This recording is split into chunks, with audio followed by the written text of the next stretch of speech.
세상 자랑다 버렸네.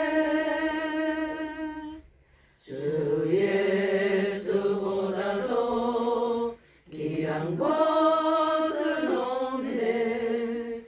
예수밖에는 없네. 아멘.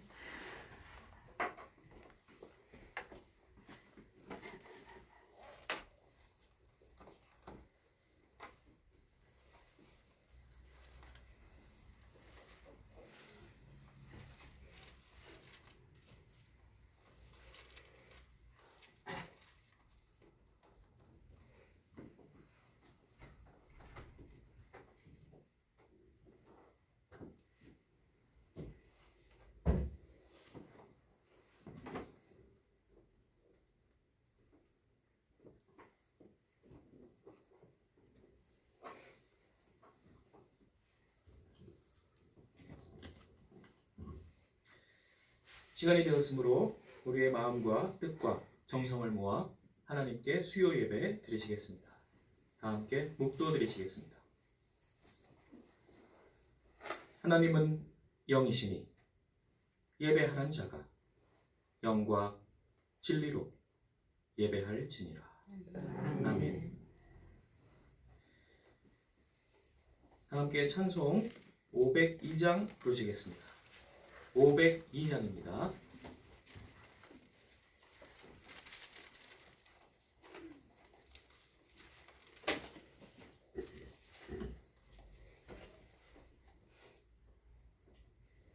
빛의 사자들이여 어서 와서 어둠을 물리치고 주의 진리 모르는 백성에게 복음의 빛 비춰라. 빛의 사자들이여 복음의 빛 비춰라. 새로운 밤 밝게 비춰라.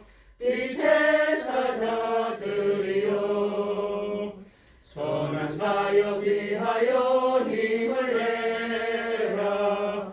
주 함께 하시겠네.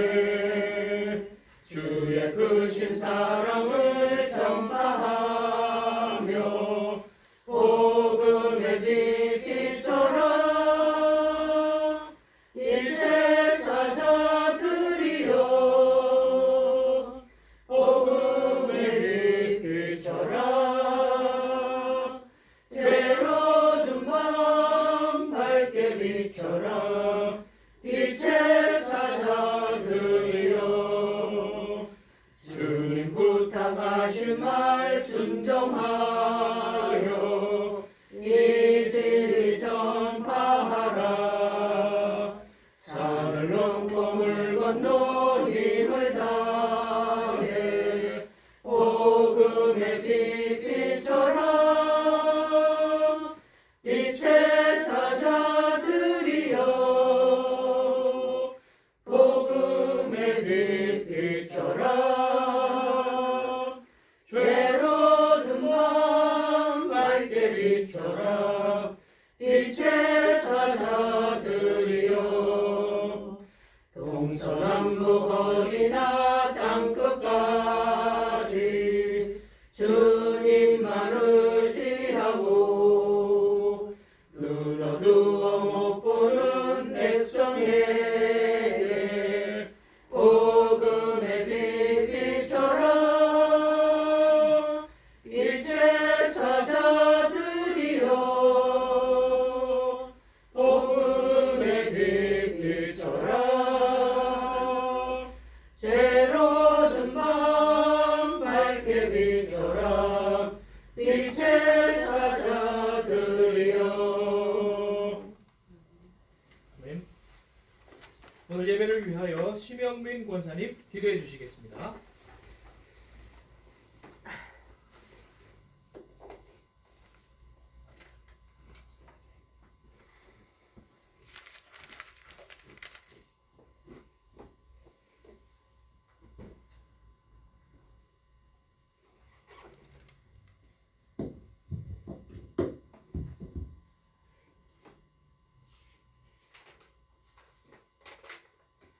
같이 기도드리겠습니다.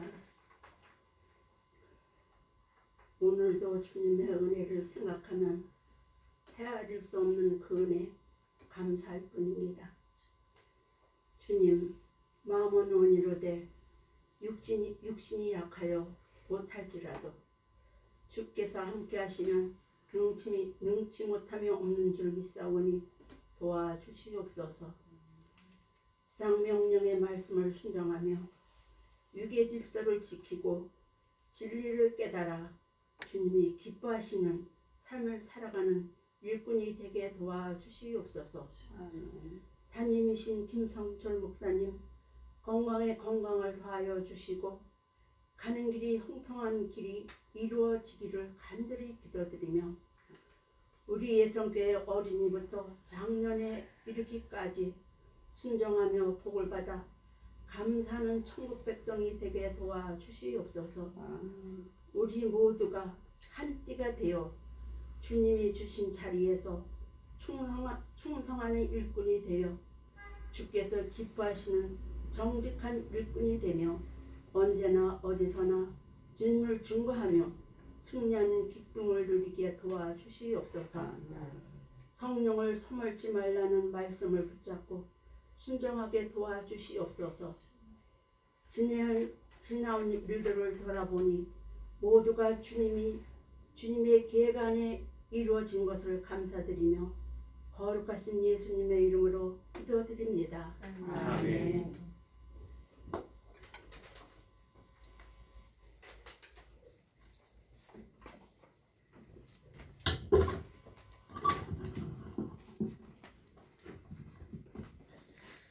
함께 나누실 하나님의 말씀은 마태복음 5장 13절 14절입니다.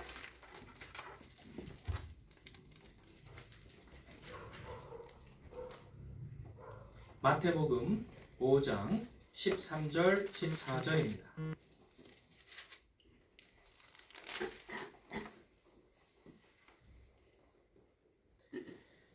다 찾으신 줄 알고 합독하시겠습니다.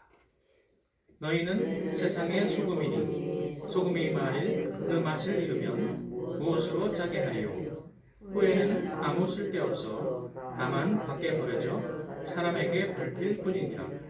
너희는 세상의 빛이라. 산 위에 있는 동네가 숨겨지지 못할 것이요. 아멘. 기도하시겠습니다. 고맙고 감사하신 하나님, 오늘도 우리의 예배를 받아주시고 성령의 은혜를 우리에게 부어 주시옵소서. 우리의 어두운 눈을 열어주시고 밝게 하시고 말씀을 깨닫게 하시고 우리 나아갈 길을 보게 하여 주시옵소서. 우리는 오직 순종으로 하나님께 영광 돌리게 하옵소서. 우리를 구원하신 예수님의 이름으로 기도드리옵나이다. 아멘. 이번 주 구역 공과는 교회의 사명입니다. 그런데 제가 구역 공과를 보며 설교를 준비하다가 좀 생각에 잠기게 되었습니다. 그 내용이 교회는 세상의 빛과 소금, 이제 이 내용을 반복을 해서 쭉 적어 놨었습니다. 그런데 굉장히 좀 무미건조한 그러한 내용으로 다가오더군요. 신학적인 용어들로 이렇게 몇 개 바꿔놓긴 했는데 그게 왜 그럴까 하는 생각이 가만히 들었습니다. 그리고 내용이 좀 별로 없는 것 같다라는 생각도 좀 들었고, 가장 중요한 것은 교회들이 실제로는 그렇게 살지 않는데 내용만 그렇게 적어놓으니까 너무 이상한 느낌이 오는 거예요. 그래서 너무 요란하고 실제는 그렇지 않은 모습들이 생각이 됐습니다. 개신교건 천주교건 간에 교회들이 너무 좀 자아 도취에 빠진 것이 아닌가, 그런 생각이 들었습니다. 그래서 굉장히 정의, 평화 이런 것들 많이 외치는데, 그래서 좀 요란한데 그러나 그 실제는 그렇지 않은 경우가 많거든요. 그럴 때에는 좀 조용히 해야 된다는 생각이 듭니다. 그래서 교회 이름들도요, 오늘 이제 세상의 빛과 소금이라는 그 내용과 관련해서 그 교회 이름도 너무 요란하면 안 됩니다. 그래서 세상의 빛 교회 뭐 이런 식으로 하면 안 됩니다. 예수님께서 분명히 말씀하시기를 골방에 들어가서 기도하고 또 요란 떨지 말고 시장에 나가서 기도하지 말고 그렇게 하지 말라고 하셨거든요. 그리고 어떤 사람들은 이제 더 요란한 사람들은 서울 시내 한복판에서 막 거창한 정치 구호를 막 외치고 찬송 부르고 또 그걸 위해서 기도하기도 하고. 근데 구호가 전혀 다른 사람들이 다른 이야기를 하고 있어요. 또 그런 밖에서 성찬식을 하고 또 몇 년 전에 어떤 천주교 사제들은 십자가를 지고 그러한 수도복을 입고 또 정치적인 집회를 하고 행진을 하고 또 반대편도 그렇고 그러한 모습들을 생각해 보게 되었습니다. 또 우리가 더 겸손해야 되는 것은 교회들을 또 너무 세상적인 그 비판에 같이 돌을 던지면 안 됩니다. 몇 년 전에 코로나가 처음에 시작됐을 때 사람들 근거도 잘 모르면서 이상하게 어떤 흐름 때문에 교회가 코로나의 무슨 원인이었던 것처럼 그렇게 막 한때는 보도도 되고 분위기가 그렇게 좀 압력이 들어왔었죠. 그때 그런 불순한 사람들의 선동에 일부 교회들이 부안해동한 적이 있었습니다. 근데 그 사람들이 어떻게 했냐면 자기들 교회 앞에다가 현수막을 내걸었는데 교회가 미안합니다 이렇게 적었어요. 그러니까 교회가 문제를 일으켜서 우리가 대신 사과합니다 이러한 내용을 걸었는데 정말 황당한 그러한 일이지요. 그 원인이 정확히 그것이라는 것은 아직 아무도 모르는 상태에서 흐름에 따라서 교회에 돌 던지는 분위기는 같이 돌을 던지는 그러한 것은 자신을 드러내는 것입니다. 주님은 철저히 그것을 금하고 계십니다. 그래서 오늘은 산상수훈을 통해서 교회의 사명 생각해 볼 텐데 산상수훈이 마태복음 5, 6, 7장이잖아요. 그 중간에 6장을 보시면 계속 반복되는 이야기들이 철저히 은밀하게 하라 라는 말씀 강조했습니다.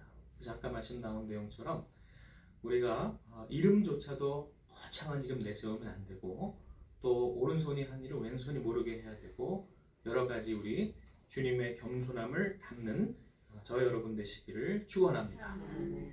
또 공과를 보면서 구역 공과를 보면서 그 내용으로 좀 다르게 설교를 이제 하려고 동기를 가지게 된 또 다른 이유가 있어요. 뭐냐면 그 구역 공과 내용에서는 교회는 세상의 빛과 소금 이렇게 했는데 실제 그 교재를 만든 교단이 올해 정기총회를 했을 때에 부패 문제로 세상의 웃음거리가 되고 교회들의 이름을 먹칠했던 그 특정한 어떤 교회를 징계를 해야 하는데 징계하기는커녕 오히려 뻔뻔하게 보호막을 쳤어요.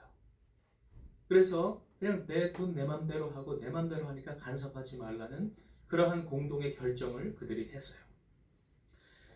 대단히 실망스러웠던 그러한 결정이었습니다. 스스로 어느 한두 교회만 부패한 것이 아니라 그 사람들 전체가 부패했다는 것을 어떻게 보면 광고한 꼴이 돼버렸어요.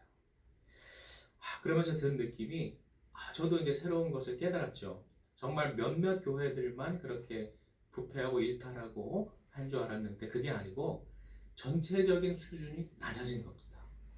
그나마 제일 자기들 수준 높다고 막 자랑하던 그 사람들조차도 수준이 너무 떨어진 거예요. 자기들이 뭘 하는지도 모르고 부끄러운 줄도 모르는 거예요. 우리가 졸부 그렇게 이야기하던 그러한 사람들의 모습을 보인 것입니다. 그래서 사실 그것 때문에 우리가 내년부터 공과 교재를 그쪽 거를 쓰지 않기로 결정하게 된 직접적인 또 계기가 되었죠. 오늘 예수님께서 말씀하신 빛과 소금의 사명을 감당하는 교회, 그것을 그래서 우리는 오늘 그 공과책의 내용이 아니고 성경의 산상수훈 내용을 통해서 생각을 좀 해보고자 합니다. 성경에서 산상수훈에서는 결론이 7장인데 거기에서는 열매를 계속 예수님이 강조하시죠. 열매 맺지 않는 나무는 찍어 불에 던져버리시고 열매 맺는 것은 모아 저장하신다고 했습니다. 열매를 강조하는데 그 열매는 마태복음 5장 16절 오늘 읽지 않으셨는데 그 16절에 나왔어요. 함께 16절 합독해 보시겠습니다.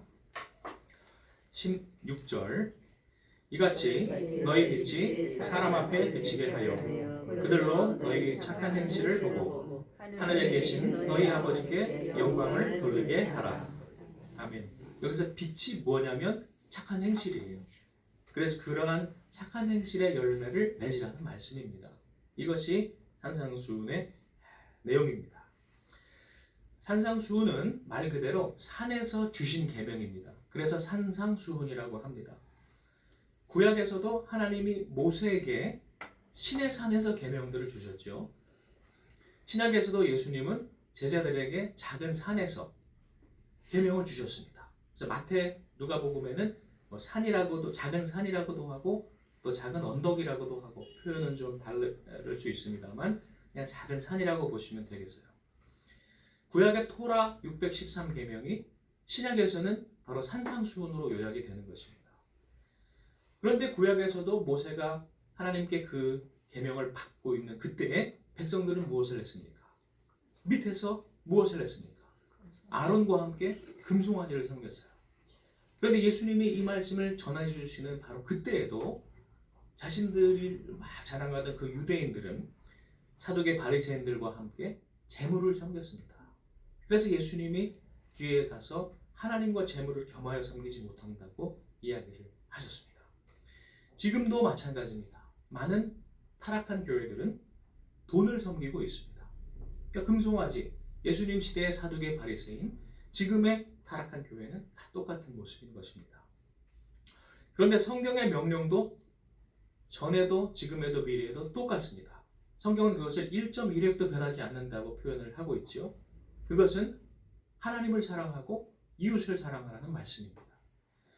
그것은 팔복에 따르면 마음을 순수하게 가지는 것이고, 고난당하는 이웃을 생각할 줄 아는 것이고, 그들을 위해서 애통할 줄 아는 것이고, 정의가 이루어지기를 간절히 바라는 것이고, 검소하고 온유하고 하나됨을 추구하는 생활입니다.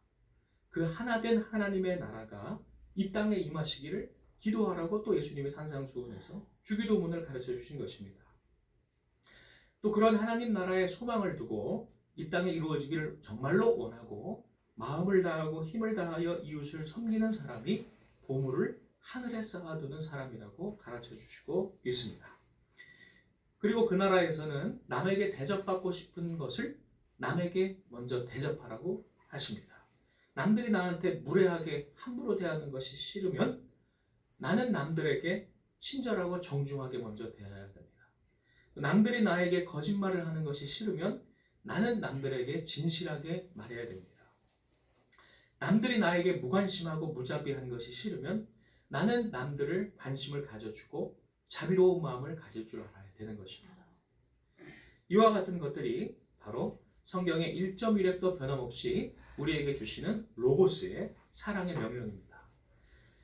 마지막 산상수훈 7장에 보시면 예수님께서 우리가 하나님 앞에서 심판을 받을 때 무엇으로 심판을 받는다고 하십니까? 바로 이 열매들을 맺었느냐 아니냐로 심판하실 거라고 말씀하고 있습니다. 이 외에는 다른 어떤 기준도 하나님은 보지 않으신다고 하셨어요. 유대인이건 이방인이건 모두 뭐건 안 보신다고 하셨어요. 그 다음 이 열매들을 맺는 사람들이 이제 모이는 것이 교회이지 않습니까? 그런데 이 교회가 세상과의 관계가 있습니다.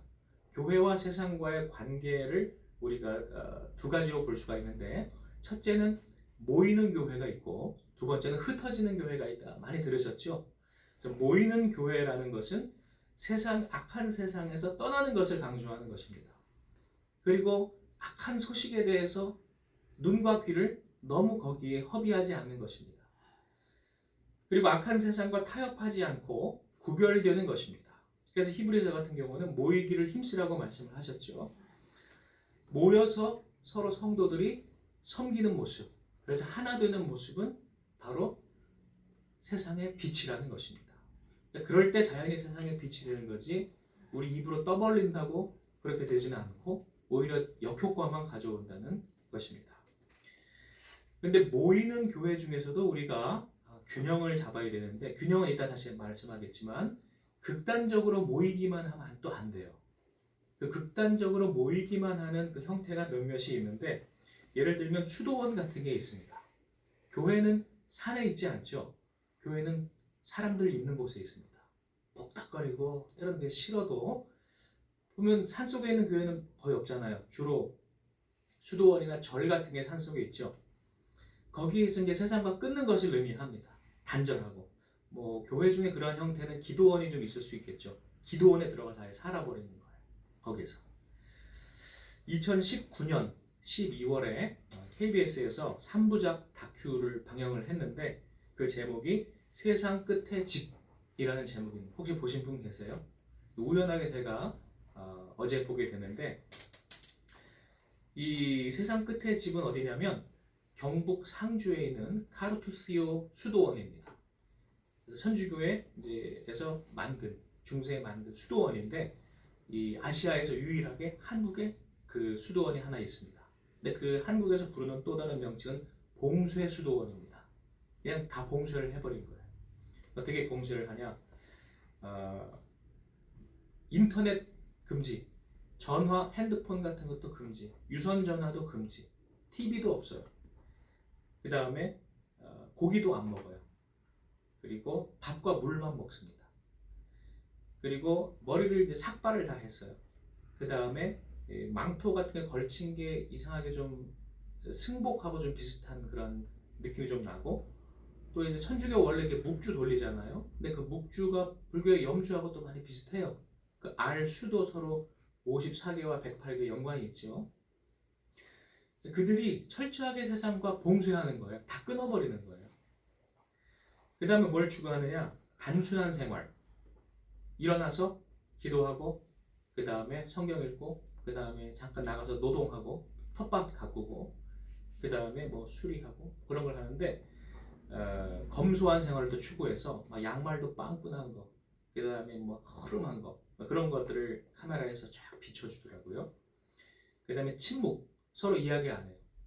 거의 이야기 안 합니다. 주어진 잠깐의 시간, 뭐 예배 드릴 때랑 그때랑 뭐 교제 시간 빼고는 하루 종일 그냥 침묵이에요. 주로 자기 방에서 그거 하면서 일하는 것도 텃밭일 안 하는 사람 중에는 미신 같은 거 재봉틀일 하는 것을 방 안에다 기계를 갖다 놓고 혼자 하는 거예요. 왜 침묵을 강조하냐면 고독과 침묵은 하나님께 이르는 지름길이다. 이것이 그들의 표어입니다. 때로는 그럴 수 있어요. 때로는 너무 시끄럽게 세상에서 우리가 막 지겨울 때가 있으시잖아요.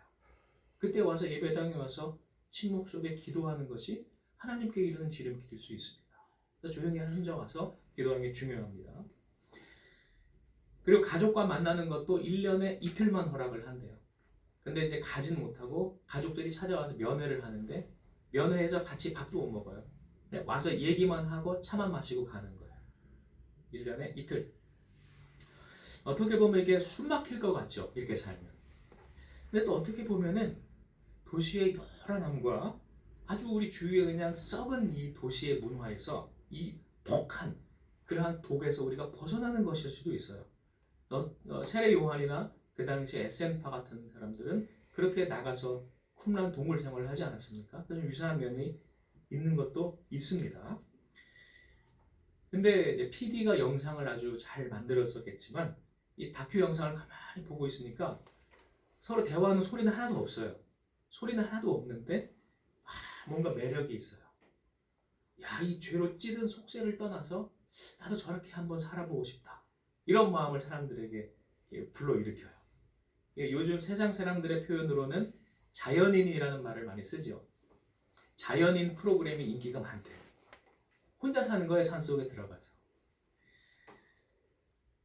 그래서 예전에 한국 교회들도 보면 우리가 도시에 살아서 자주는 못 가지만 때때로 여름에 우리가 수련회를 산속으로 가지 않습니까? 산에 있는 기도원으로도 가고 그러잖아요. 그러니까 그런 것들이 조금 연관된 부분도 있습니다.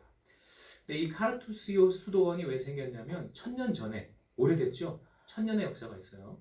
1000년 전인 1086년에 십자군 전쟁이라는 그런 사건이 있기 전후인데 바로 그때인데 그 십자군 전쟁이 굉장히 좀 정치적인 그러한 면이 많이 있습니다. 왜냐하면 하나님의 이름으로, 예수님의 이름으로 칼을 들고 나가고 창을 들고 나가서 이게 싸우는 그러한 전쟁이 돼버린 거잖아요. 이렇게 세상이 많이 시끄러워졌는데 교황이 정치적인 의도로 뭐 그런 군대를 동원했다, 뭐 그런 의도로 여러 가지로 그 시끄러워진 세상 속에서 사람들이 그냥 산속으로 들어가 버린 거예요. 난 정말 신앙생활을 올바로 하고 싶다. 그런 사람들이 산속으로 들어가서 만든 게 카르투시오 수도원이고 아시아에서는 한국이 이제 유일하다고 합니다. 근데 이 수도원에서 어제 불이 났대요. 어제 불이 나가지고 그 수도원에서 20년 동안 생활했던 55세의 독일인 수사가 사망을 했다고 합니다.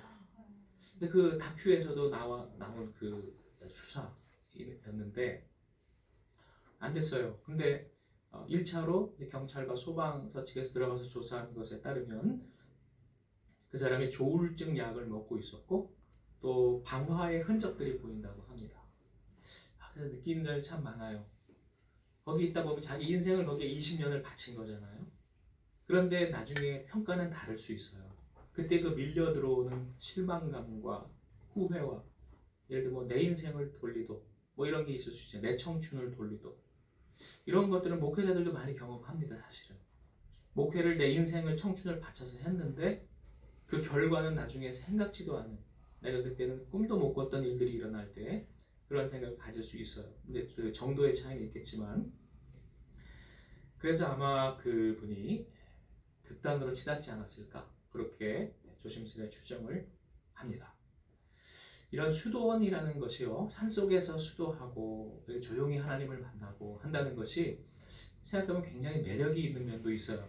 그리고 이런 것을 신비주의라고 합니다. 신비주의. 근데 이게 잠깐은 멋있어요. 그런데 오래 갈 수 없습니다. 동양의 불교에 신비감을 느끼는 서양 사람들도 많이 있어요. 그 중에 한국에 온 사람들도 있습니다. 조계종에 와서 30년 동안 그렇게 진리를 찾다가 실망한 사람 이야기 전에 들은 적이 있었죠. 하버드 예일 출신의 폴 윈젠이라는 그 사람은 그러나 양심이 있기 때문에 그것을 그대로 인정하고 용감한 사람이기도 하죠. 자기 인생이 실패했다는 것을 인정하는 건 굉장히 어렵지 않습니까? 근데 그걸 인정하고 돌아갔어요. 유럽에서 새로운 형태의 이제 구도, 진리를 찾는 삶을 시작했습니다. 여기서 우리가 느낄 수 있는 것은요. 산속으로 들어가도 달라지지 않는다. 천주교나 불교는 특히 산속에 수도원이나 사찰을 지어놓고 있습니다만은 거기에 간다고 크게 달라지지는 않는다. 바다 건너 가도 달라지지 않는다.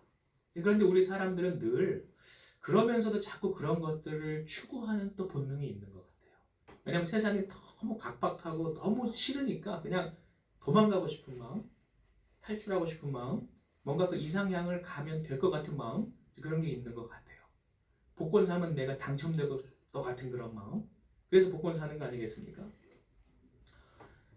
그래서 기독교 뭐 다른 종교 마찬가지로 그런 것들 많이 경계를 해야 됩니다. 우리나라에서도 남태평양의 피지 섬이라는 곳에 교인들을 단체로 그냥 데려가가지고 집단 이민한 사람들도 있어요.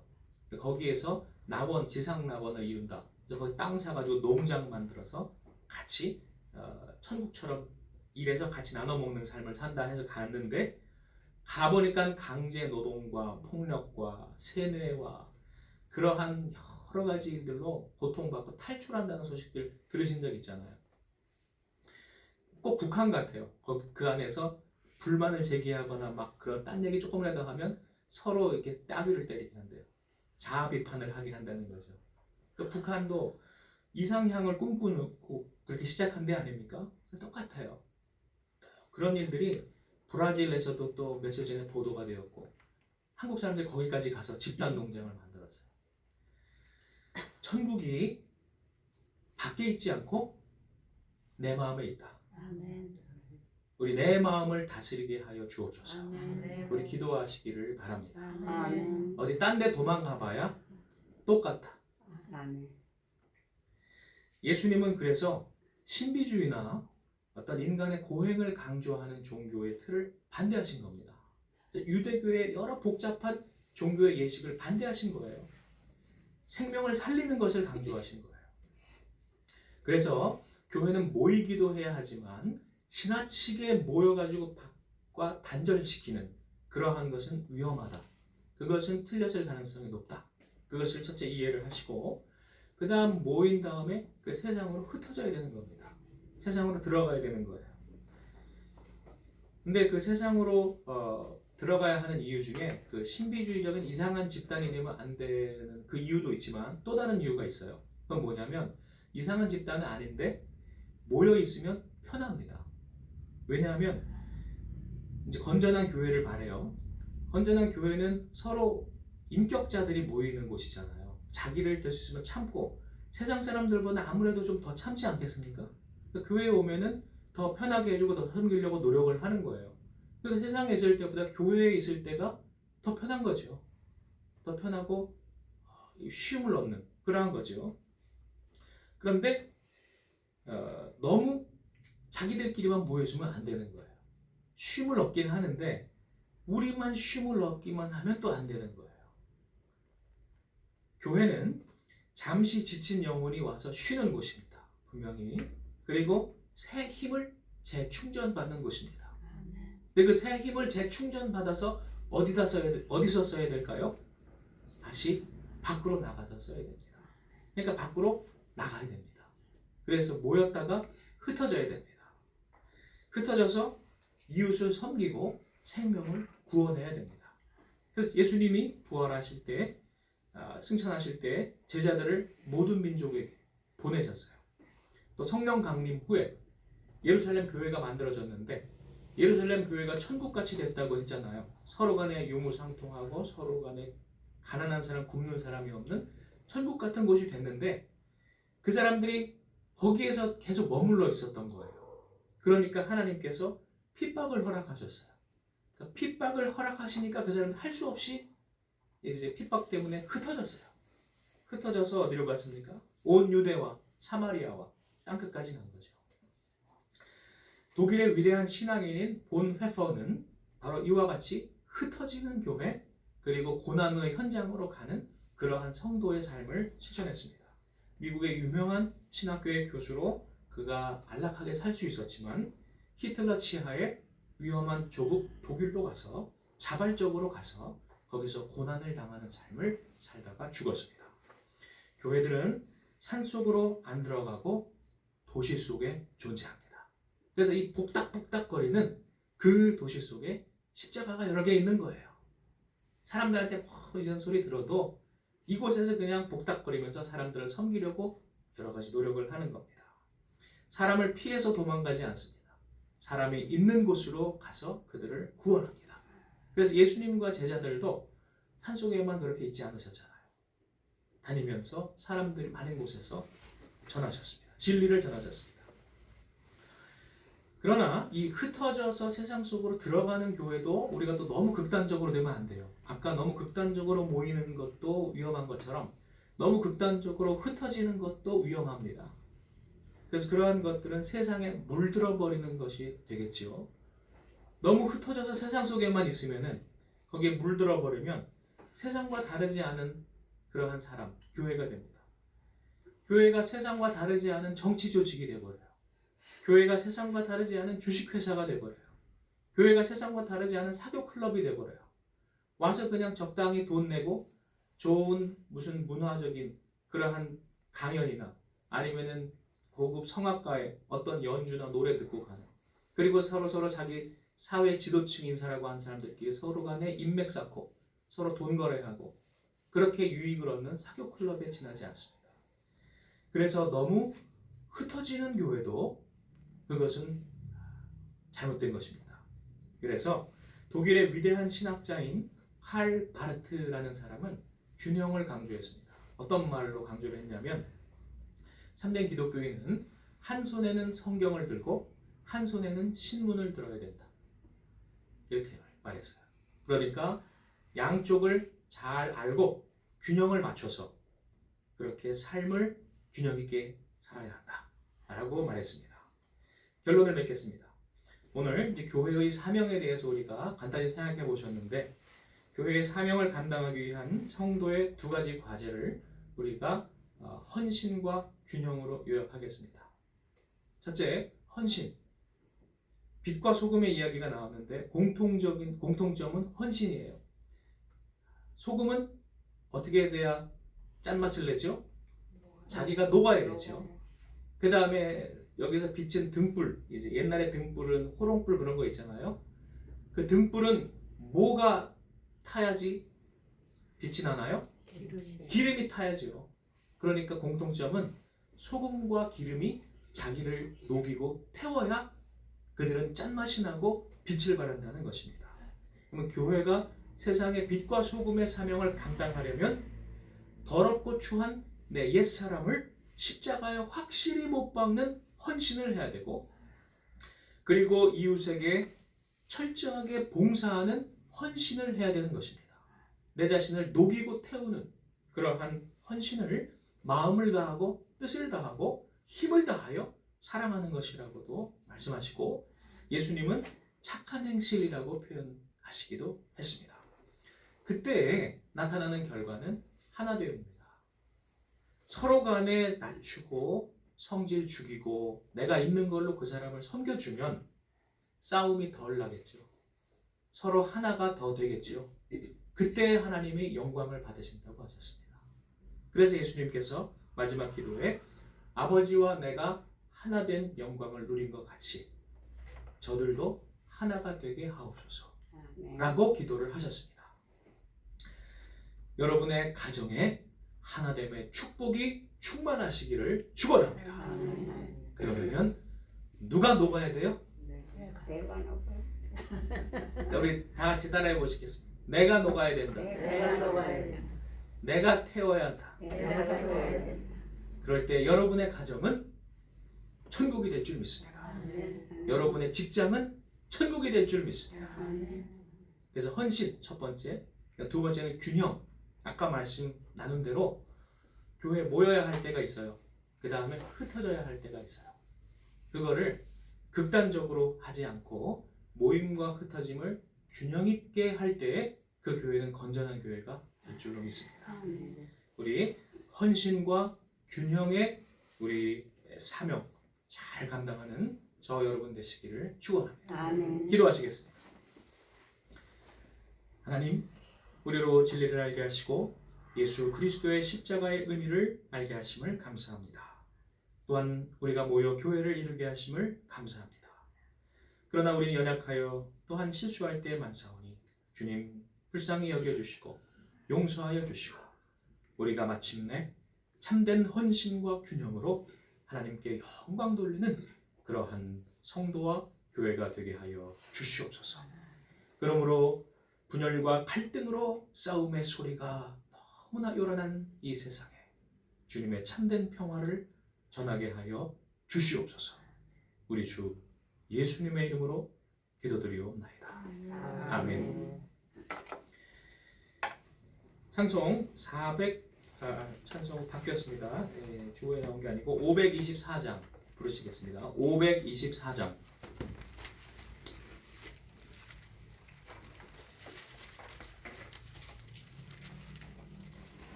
갈 길을 밝히 보이시니 주 앞에 빨리 나갑시다. 우리를 찾는 구주 예수 곧 오라 하시네. 죄악 벗은 우리 영혼은 기뻐 뛰며 주를 보겠네. 하늘에 계신 주 예수를 영원히 섬기리.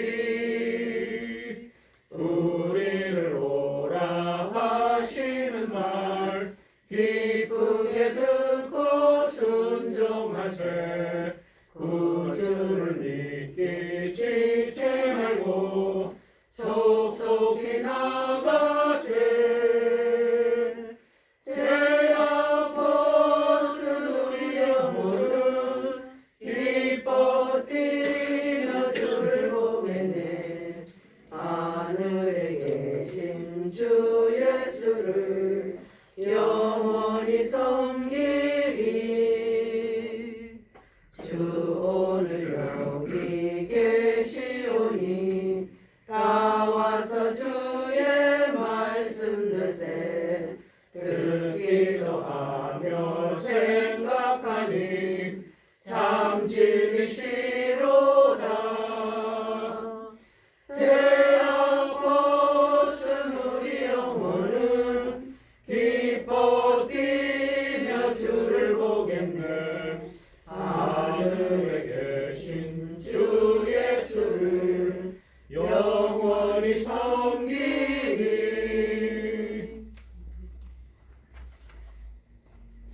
시간입니다. 이제 청년회실 청소를 완료했습니다. 거기에 있던 잡다한 것들을 다 이제 빼가지고요.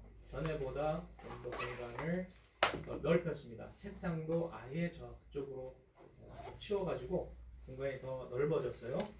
그래서 화분을 이제 거기에다가 들여놓을 건데 문화부장님, 차장님께 제가 문자를 드렸습니다만은 생각해 보니까 그 화분을 들여놓는 책임은 문화부인데 문화부장님은 아직 회복이 안 되셨고 그 다음에 차장님은 너무 바쁘시고 그래서 생각해 보니까 제가 해야 되겠더라고요.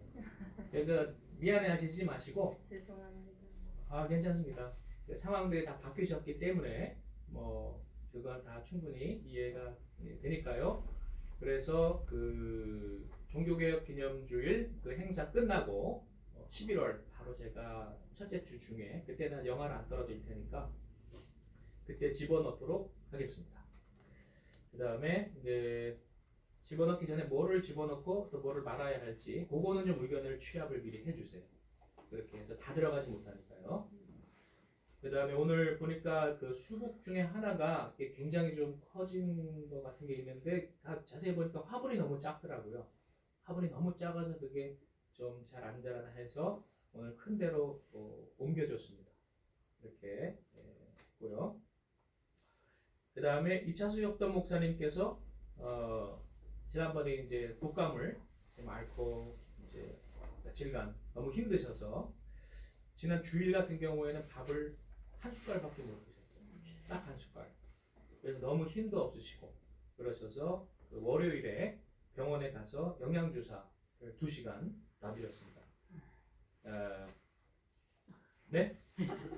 맞으셔야 잘해. 말씀하시네요. 오늘은 근데 한 공기 다 드셨어요. 네?